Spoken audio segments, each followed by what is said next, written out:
اور میرے نبی پاک نے فرمایا گناہگار مومن بھی جب دعا کے لیے ہاتھ اٹھاتا ہے تو اللہ فرماتا ہے فرشتوں اسے خالی نہ لوٹانا، مجھے شرم آتی ہے اسے خالی، پر تو اٹھاتا ہی نہیں، تو اسے مناتا ہی نہیں، تو کبھی لپٹا ہی نہیں، تو نے کبھی کہا ہی نہیں کہ یا اللہ آ میں تجھے لے جاؤں حضرت سعد بن ابی وقاص کے پاس۔ قادسیہ کی جنگ ہو رہی تھی، کافر بلا رہا تھا آؤ اگر کوئی ہے تو آؤ آؤ مقابلے میں۔ حضرت سعد بن ابی وقاص نے گھوڑے دوڑا دیے، دشت تو دشت ہیں صحرا بھی نہ چھوڑے ہم نے، بحر ظلمات میں دوڑا دیے گھوڑے ہم نے۔ حضرت سعد بن ابی وقاص نے گھوڑے دوڑائے، آگے دریا آ گیا، کوئی پل نہیں کوئی شے نہیں، اسلام کی عزت کا سوال ہے۔ حضرت سعد بن ابی وقاص نے ہاتھ اٹھائے اور کہا اے اللہ اگر تو موسیٰ کی نافرمان قوم کو رستہ دے سکتا ہے تو تو ہمارے دلوں کو جانتا ہے، ہم تو اپنے رسول کے فرما بردار غلام ہیں۔ آنا مہربانی کر کی اگر تو نے دل مسلم کی دل جوئی نہیں تو ہمیں تانا دیں گے بت کے مسلم کا خدا کوئی نہیں۔ کہا اے اللہ مہربانی فرما اگر تو حضرت وَإِذْ فَرَقْنَا بِكُمُ الْبَحْرَ فَأَنْجَيْنَاكُمْ وَأَغْرَقْنَا آلَ فِرْعَوْنَ، اگر تو حضرت موسیٰ کی قوم کے لیے دریا پھاڑ سکتا ہے تو ہم تو نبی پاک کے غلام ہیں۔ صحابہ کہتے ہیں جناب سعد نے دعا مانگی تو دریا نے رستہ عطا فرما دیا۔ یار تو دعا بھی نہیں مانگتا؟ حضور نے فرمایا دعا صلاح المومن، دعا مومن کا ہتھیار ہے، تو نے یہ بھی چھوڑ دیا ہے۔ اب تو باتیں کر کے تبصرے کر کے ٹی وی دیکھ کے اپنی رائے قائم کر کے کمنٹس کر کے سو جاتا ہے، یہ بھی سوتا خشک ہو گیا، تو دعا تک نہیں مانگتا۔ فرماتے ہیں دعا مانگی تو دریا نے رستہ دیا، اور جب اس کنارے نکلے تو حضرت سعد کہنے لگے کسی کی کوئی شے تو نہیں رہ گئی دریا میں، کوئی چیز تو نہیں رہ گئی۔ ایک صحابی کہنے لگے پیالہ رہ گیا ہے، تو حضرت سعد فرمانے لگے او دریا ہمارا پیالہ واپس نہیں کر دیتا؟ تو کہتے ہیں کہ لہر آئی تو پیالہ بھی باہر پھینک گئی۔ او بھائی ہم اسی رسول کا کلمہ پڑھتے ہیں جن کا حضرت سعد بن ابی وقاص نے کلمہ پڑھا تھا، اور کسی جگہ میرے نبی پاک نے نہیں فرمایا اللہ صحابی کی سنے گا بعد میں آنے والوں کی نہیں سنے گا، کسی جگہ نہیں کہا۔ پر تو کشکولے دعا بھی نہیں اٹھاتا، مصیبت میں بھی اب یاد خدا ہم کو نہیں آتی، دعا منہ سے نہ نکلی جیبوں سے عرضیاں نکلی، تو یہ کام بھی نہیں کرتا۔ میرا دل کرتا تھا چلو اور کچھ نہ ہو مسجدوں میں اجتماعی دعا ہی ہو جائے، پر اس طرف بھی توجہ نہیں، وہاں بھی کہتے ہیں مولوی صاحب جلدی کرو گھر جانا ہے، اتنی لمبی دعا، اور کمنٹس کر رہے ہیں لوگ کہتے ہیں آپ اپنے گھر کی سوچیں۔ میرے بھائی دعا، صلاح الدین ایوبی فلسطین کی جنگ لڑ رہے تھے، خبر آئی کہ عیسائیوں کا ایک بحری بیڑا بحری جہاز اسلحہ لے کے آ رہا ہے، نیزے ہیں تلواریں ہیں تیر ہیں۔ صلاح الدین ایک بزرگ تھے، ان سے ملے تو کہنے لگے بابا جی آپ بھی دعا کرو۔ میں بھی دعا کرتا ہوں، مسلمانوں کے پاس پہلے اسلحہ نہیں، عیسائیوں نے اور منگا لیا ہے، کہیں ایسا نہ ہو مسلمانوں کے خلاف اتنا اسلحہ استعمال ہو۔ یہ بات کہی، بابا جی کو دعا کا کہا، خود مسجد اقصیٰ میں ساری رات روتے رہے۔ صلاح الدین ساری رات، ہمارا حکمران جسے ربنا آتنا فی الدنیا پوری نہیں پڑھنی آتی، اور اب تو ایسے پیر آ گئے ہیں میدان میں جو سورہ فاتحہ سیدھی نہیں سنا سکتے الا ماشاءاللہ۔ ساری رات صلاح الدین ایوبی روتے رہے۔ وہ بزرگ کہتے ہیں میں بھی کونے میں تھا، پر جس درد سے اس نے دعا مانگی میں نہیں مانگ سکا۔ سویرے خبر آئی کہ دشمن کا وہ بحری بیڑا جو اسلحہ لے کے آ رہا تھا دریا میں غرق ہو گیا ہے۔ صبح خبر آئی تو وہ شخص ایک آگے بابا جی سے کہنے لگا بابا جی وہ بحری بیڑا دریا میں غرق ہو گیا، تو بابا جی رو پڑے، کہنے لگے دریا میں غرق نہیں ہوا، صلاح الدین ایوبی کی آنسوؤں میں غرق ہو گیا ہے، اس کے آنسوؤں میں غرق ہو گیا ہے، اس نے رب سے دعا ہی ایسی مانگی اس کے آنسوؤں میں۔ تو دعا بھی نہیں مانگتا میرے بھائی مسلمانوں کے لیے، تو دعا بھی نہیں مانگتا۔ امام حسین میدان کربلا میں تھے، ایک راوی کہتا ہے 3 دن پانی بند رہا ہے، روٹی بند رہی ہے، پر قرآن پاک کی تلاوت 1 منٹ کے لیے بھی بند نہیں ہوئی، دعا اور التجا 1 منٹ کے لیے بھی بند۔ حسین کے خیمے سے یہ آواز بار بار آتی رہی یا اللہ استقامت بھی دے اور صبر بھی عطا فرما۔ دعا کا رستہ بند، تلاوت بند نہیں ہوئی، اللہ کی بارگاہ میں سجدے بند نہیں ہوئے، تو چھوڑ گیا ہے، تو دعا تک نہیں مانگتا۔ دعا تو انقلاب برپا کر دیتی ہے، دعا تو حالات بدل دیتی ہے۔ دعا تو تبدیلی لے آتی ہے. کوئی بیٹھا ہوا مجھے دور دعا دیتا ہے, بس دعا دیتا, فقط دعا دیتا ہے. کوئی بیٹھا ہوا مجھے دور دعا دیتا ہے, میں ڈوبتا ہوں پر سمندر اچھال دیتا ہے. وہ بھائی تو دعا بھی چھوڑ گیا. پہلی بات آپ کی خدمت میں یہ ہے کہ جاگیں, مسلمان بنیں. دوسرا کچھ نہیں کر سکتے تو دعا تو کر سکتے ہیں نا. دعا کا رستہ اپنائیں. اور پھر میرے نبی پاک علیہ السلام نے 2 باتیں فرمائی, کان کھول کے سن لینا. 2 باتیں حضور نے فرمایا ایک وقت آئے گا کہ میری امت کے خلاف کافر ایک دوسرے کو آوازیں دیں گے, آؤ مسلمانوں کو ماریں, آؤ مسلمانوں. تو صحابہ نے کہا یا رسول اللہ کیوں, ہم تھوڑے ہو جائیں گے؟ فرمایا نہیں, تم بہت زیادہ ہوں گے. 56 اسلامی ملک ہیں دنیا میں. کتنے بول کے بتانا ہے؟ اتنا سا برما ہے. کسی غیر مسلم کا کتا مر جائے تو یہ چیخ پڑتے ہیں, اور یہاں کہتی ہے اقوام متحدہ کہ جی وہ ہمیں داخل نہیں ہونے دے رہے. تو بند کرو پھر سلامتی کونسل, تحلیل کر دو, اقوام متحدہ ختم کرو. اگر تمہاری کو سنتا نہیں تو بنائی کیا ہے؟ صرف مسلمانوں کو پریشرائز کرنے کے لیے. اور ہمارے مسلمان بھیک مانگتے پھرتے ہیں, کہتا ہے کہا ہے ہم نے اقوام متحدہ سے. اب تم اپنے لیے کافر سے بھیک مانگو گے, کافر سے بھیک مانگو گے؟ میرے عزیز نبی پاک علیہ السلام نے فرمایا کافر ایک دوسرے کو بلائیں گے مسلمانوں کو مارے.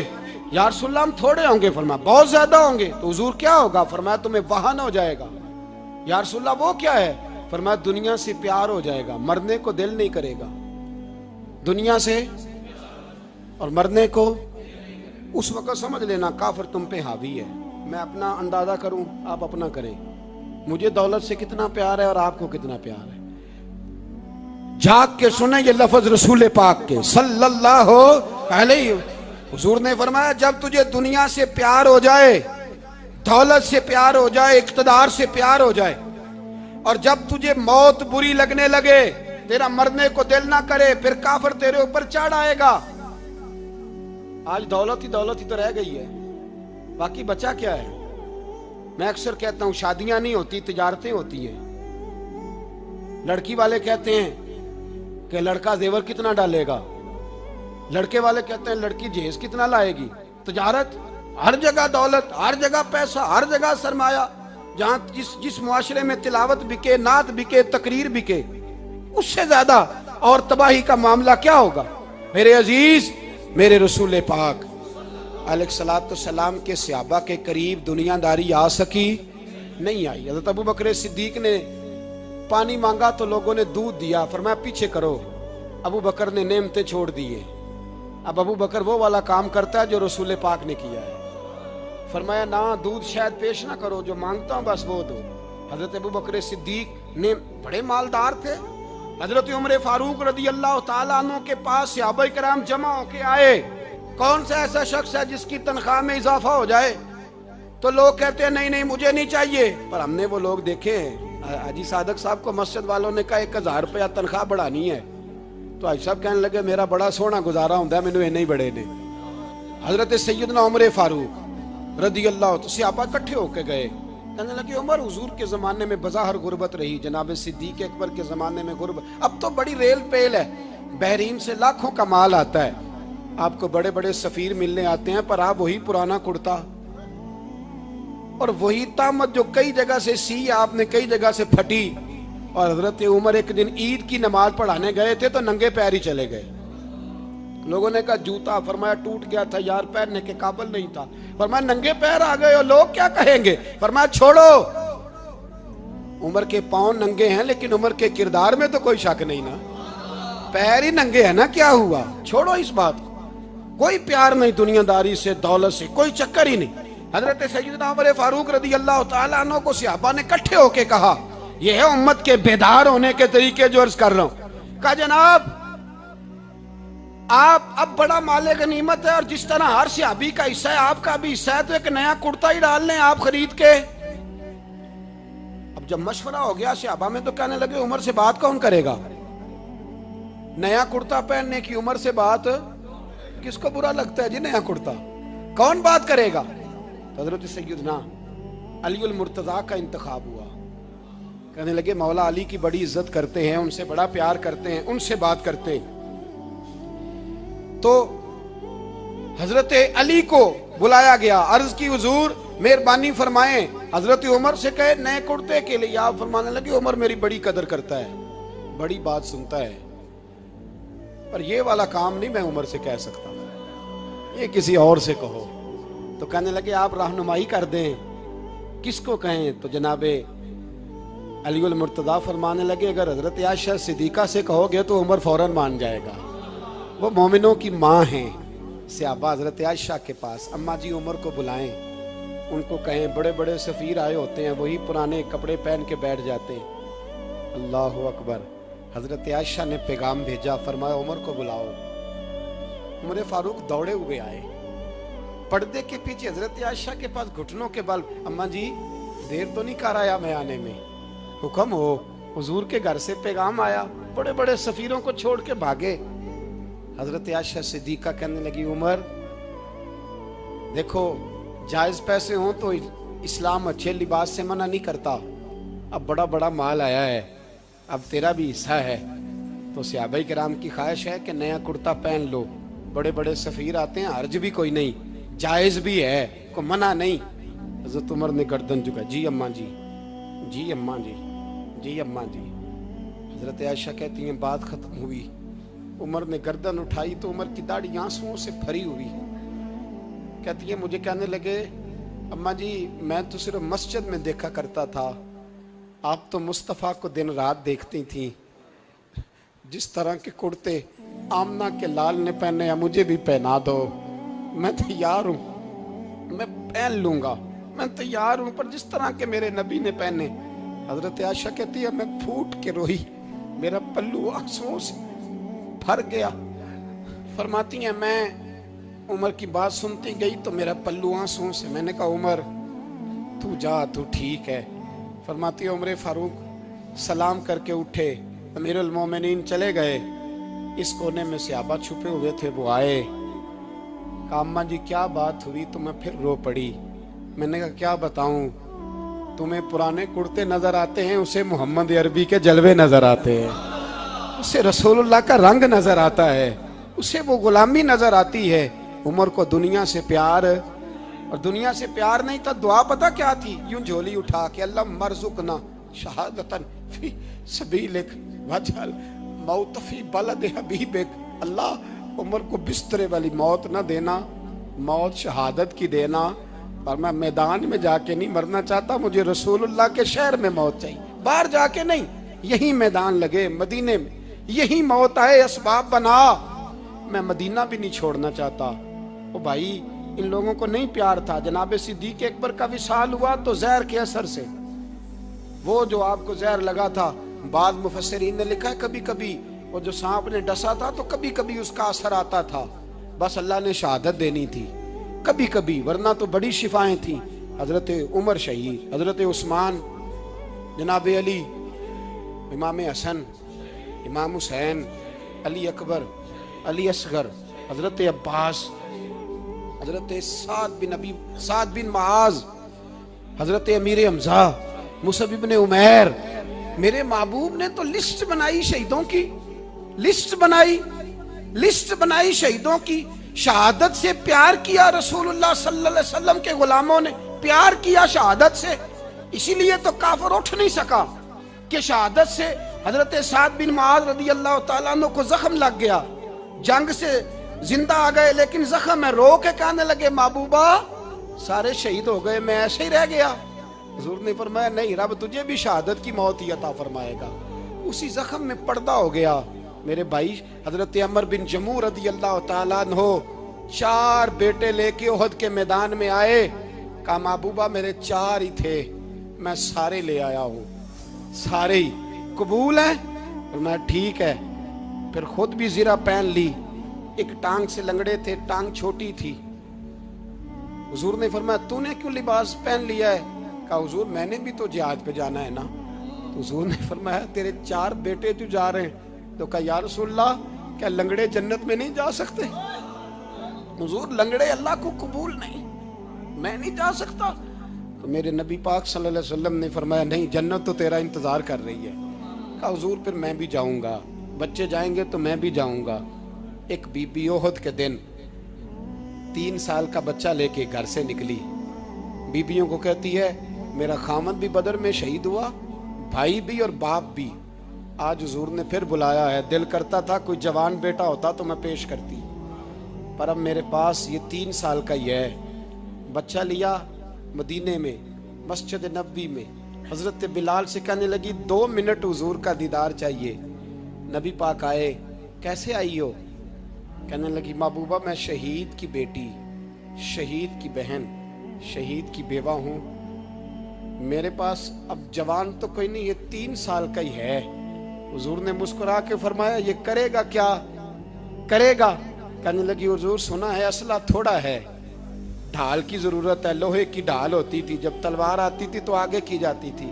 کہا محبوبہ میرا شہید کی اماں بننے کو بڑا دل کرتا ہے، یہ میرا 3 سال کا لے جاؤ، جب تیر آپ کی طرف آیا تو میرا بیٹا آگے کر دینا، یہ ڈھال کا کام تو دے گا نا۔ ہنستے ہوئے محبوب کی آنکھوں میں آنسو آئے، بچے کو پکڑ کے سینے سے لگایا، ماتھا چوما، فرمایا جا تیرے ساتھ وعدہ ہے قیامت کے دن تجھے شہید کی اماں کہہ کے ہی پکارا جائے گا، وعدہ ہے تیرے ساتھ تجھے شہید کی۔ میرے بھائی مرنے کو دل ہی نہیں مسلمان۔ میرے نبی پاک صلی اللہ علیہ وسلم نے فرمایا جس کے دل میں کبھی شہادت کی آرزو پیدا نہیں ہوئی، اس کے سینے میں دھڑکنے والا دل مومن کا ہے ہی نہیں، وہ تو منافق ہے۔ جو کبھی دین کے رستے میں شہید ہونے کو، میرے بھائیوں دین کو بڑی ضرورت ہے، بڑی ضرورت ہے، بڑی۔ اے خاصائے خاصان رسول وقت دعا ہے، امت پہ تیری آ کے عجب وقت پڑا ہے۔ وہ دین جو بڑی شان سے نکلا تھا وطن سے، پردیس میں وہ آج غریب الغربا ہے۔ فریاد ہے اے کشتی امت کے نگہباں، بیڑا یہ تباہی کے قریب آن لگا ہے۔ اور ایک شاعر قلم توڑ گیا، کہنے لگا تجھ سے فریاد ہے اے گنبد خضرا والے، تجھ سے فریاد ہے اے گنبد خضرا والے، کعبے والوں کو ستاتے ہیں کلیسا والے، تجھ سے فریاد ہے اے گنبد خضرا۔ اپنے اندر دین کا درد پیدا کرو، ذوق پیدا کرو، مسلمان بن کے جینا سیکھو۔ جب کوئی برادری پوچھے تو کہو میں محمدی ہوتا ہوں، میں مصطفی ہوتا ہوں، میں رسول اللہ کا غلام ہوتا ہوں، میں پہلے مسلمان ہوں، باقی کچھ بعد میں ہوں۔ خدا را اپنے گھر میں پردہ کراؤ، خدا را رزق حلال کھاؤ، اگر پردے نہ ہوں رزق حلال نہ ہو تو جذبہ جہاد پیدا نہیں ہوتا۔ خدا را اپنے اندر انقلاب برپا کرو، دین کے لیے جینا سیکھو۔ دین بڑا تڑپتا ہے، دین بڑا روتا ہے۔ رسول اللہ آج تجارت کرنے والے ملتے ہیں، آج سیاست کرنے والے ملتے ہیں، دین والے نہیں ملتے، دین کے درد والے نہیں ملتے۔ اپیل ہے آپ سے، آج رات 2 نفل پڑھ کے اور کچھ نہ ہو سکے تو مسلمانوں کے لیے دعا ضرور کر دینا، ان کے لیے دعا ضرور کر دینا، اپنے آپ کو بیدار کرو، بیدار کرو۔ بھئی ہم تو آج تک اس لیے ڈر رہے ہیں کہ ہمارا چہرہ ہی نبی پاک جیسا نہیں بن سکا، تو داڑھی رکھنے میں بھی ہم ڈرتے ہیں، نمازی بننے، مسجد آباد کرنے میں، مسلمان کہلانے میں بھی تک خوف ہے۔ تو بتلاؤ نا اس سے آگے بات کب چلے گی؟ جہاد کی بات تو بڑی آگے جا کے ہے۔ بدل جاؤ، رسول اللہ کا غلام بن کے جینا سیکھو، نبی پاک صلی اللہ علیہ وسلم کی غلامی کا پٹا اپنے گلے میں ڈالو۔ یہی امام حسین کی سوچ ہے، یہی امام علی مقام کا پیغام ہے، اس کو کبھی فراموش نہ کرنا۔ امام حسین ہمیں بتا گئے سارا کچھ لٹ جائے پر دین کے اندر کوئی نقص واقعہ نہ ہونے پائے، کوئی شرابی، کوئی بے ایمان، کوئی لٹیرا کبھی اس کے سپورٹر نہ بننا۔ ہمیشہ وہ کسی شاعر نے کہا تھا ہم سے نہ رقم ہوں گے قصیدے یزید کے، کسی نے کہا کسی ظالم نے میری سپورٹ کر، میری بات کر، تو اس نے کہا ہم سے نہ رقم ہوں گے قصیدے یزید کے، کیونکہ ہم لوگ تو حسین کے سیرت نگار ہیں، ہم لوگ تو حسین کے سیرت نگار ہیں۔ یہ محرم کے جو دن ہے یہ انقلاب کے دن ہے، رونے پیٹنے کے نہیں، انقلاب کے دن، جذبوں کی بیداری کے دن، ظلم کی آنکھوں میں آنکھیں ڈالنے کا جذبہ پیدا کرنے کے دن۔ اس کو اسی رنگ میں لو۔ اے خالق کائنات، اپنے محبوب کی امت پہ رحم فرما اور اپنے فضل سے ہمیں دلوں میں جذبہ جہاد اور شوق شہادت عطا فرما. آخر دعوانا ان الحمد. 2 منٹ کے